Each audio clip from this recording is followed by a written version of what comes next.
कुमार जी, आप Indian women's cricket team के खिलाड़ी हैं। अच्छा, स्वागत है आपका। आइए। राधे श्याम, राधे श्याम। क्या स्वागत करें आपका? आपके दर्शन हो गए, वही हमारा स्वागत हो गया महाराज जी। इन सब बच्चों को वो श्री जी का दुपट्टा उड़ाओ और सबको प्रसाद दो, सब बच्चों को दो। और अपनी तरफ से सबसे प्रार्थना करते हैं कि कोई व्यसन जीवन में जिसके नहीं होता और जिसके आचरण पवित्र होते हैं और उत्साह हृदय में निरंतर होता है, वो लौकिक और पारलौकिक किसी भी उन्नति की चरम सीमा तक जा सकता है। ये इसमें स्त्री या पुरुष का भेद नहीं है। इस समय हमारे राष्ट्र के पति पद पर विराजमान है, राष्ट्रपति पद पे विराजमान है ना, इसीलिए ये बात ध्यान रखना चाहिए कि हमारे गुण, हमारी क्षमता हमारे राष्ट्र के लिए है। हम जो भी, आपके साथ भारत का नाम जुड़ा हुआ है, मतलब आप हारे भारत हारा, आप जीते भारत जीता, नहीं? तो आपको अपने चरित्र पावन, उत्साह सुरक्षित, कोई जीवन में व्यसन नहीं, किसी की अधीनता नहीं, तो आप हमारे राष्ट्र की सेवा कर सकते हैं। कोई व्यसन नहीं, चरित्र पावन, किसी की अधीनता नहीं, तो हमारी भारत माता के आप प्रिय पार्षद हैं।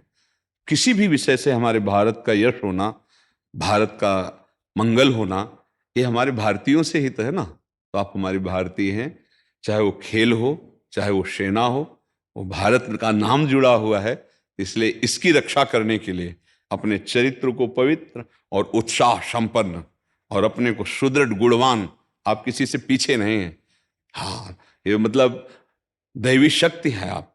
जैसे हमारी सृष्टि में जब कभी किसी से कोई कार्य नहीं संभला तो भगवती अम्बा ने अपना स्वरूप प्रकाशित किया। शुंभ निशुंभ, बड़े बड़े विकराल महिषासुर, रक्त बीज, ये जो किसी से नहीं संभले उनको अम्बा जी ने संभाला, देवी जी ने संभाला। तो उन्हीं के आप अंश स्वरूपा है। आप अपने चरित्र को पावन रखें, आप अपने गुणों का विकास करें और हो सके तो थोड़ा नाम जप भी करें, क्योंकि नाम जप से अध्यात्म बल बढ़ता है और अध्यात्म बल ही विषयों पर विजय प्राप्त कराता है। जैसे हमारा मन कुमार्गगामी होता है, तो उसको अगर हम न रोकें तो हमें फंसा सकता है, वो हमें नीचा दिखा सकता है, हमें शक्तिहीन बना सकता है। उसको रोकने के लिए नाम की आवश्यकता है। तो जितना आपको बन सके, जो नाम प्रिय हो, अगर हमारे तो हम राधा राधा जपते हैं, तो नाम प्रिय हो, अगर 10 मिनट भी अपने जीवन में ले ले नियम कि राधा राधा राधा राधा ऐसा जपेंगे, और फिर हम कह रहे हैं उत्साह संपन्न अपने गुणों को बढ़ाना और अपने चरित्र को पावन रखना। तो ये ध्यान रखना कि हमारा जीवन राष्ट्र के लिए वो कुछ भी कर सकता है, वो कितना भी महान बन सकता है। और जिसने अपने चरित्र पर ध्यान नहीं दिया, अपने गुणों का संग्रह नहीं किया, अध्यात्म बल एकत्रित नहीं किया, तो थोड़ी सी उन्नति और जय को पाकर फूल जाता है और वो अपने को विषयों में छोड़ देता है। फिर वो आगे की उन्नति की तरफ नहीं बढ़ पाता। जो अल्प सुखों को रौंदता है वो महान सुख का अधिकारी होता है, समझ रहे? जो अल्प सुखों का त्यागी होता है उसमें फूलता नहीं है कि मेरा लग, जैसे किसी का 1 अरब लग 100 रुपया और उसे 100 रुपया मिल जाए तो अच्छा लगेगा क्या? उसको लगेगा ये क्या है, कुछ नहीं मुझे। तो आपका राष्ट्र से संबंध है, बोले भारतीय टीम आई है, संबंध उच्चारण किया गया ना, इसकी रक्षा के लिए आपको चरित्र पावन, गुण वर्धन, उत्साह संपन्न और राष्ट्र के लिए जीवन समर्पित, ठीक है ना। ये मंगलमय वचनों का प्रसाद है और बाहर से तो आपको प्रसाद ये मिल ही गया है। महाराज जी, तो कभी कभी ऐसा होता है ना कि कुछ चीजें खराब चली जाती हैं, तो मन ना बहुत ऐसे परेशान हो जाता है। हाँ, उसी परेशानी के लिए कहा राधा राधा, क्योंकि देखो हर कार्य में सदैव विजय नहीं मिलती।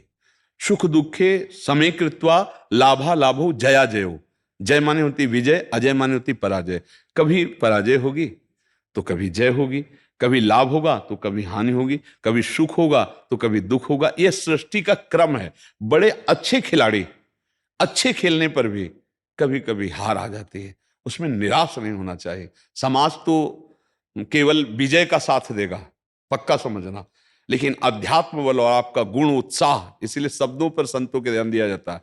उत्साह, हारने पर भी हमारा उत्साह और बढ़े कि हम अपने को अभ्यास में इतना प्रवीण करेंगे कि सामने वाले पक्ष को हम परास्त करेंगे। इस बार हार गए कोई बात नहीं, समाज भले आपको सपोर्ट न करे, लेकिन आपका मन उस समय निराश नहीं होना चाहिए। उस इसलिए भगवान ने कहा है सुख दुखे समय कृत्वा लाभा लाभो जया जेव। सुख दुख में, लाभ और हानि में, हार और जीत में हे अर्जुन समान भाव रखकर युद्ध कर, और मैं कहता हूं कि तू विजय प्राप्त करेगा।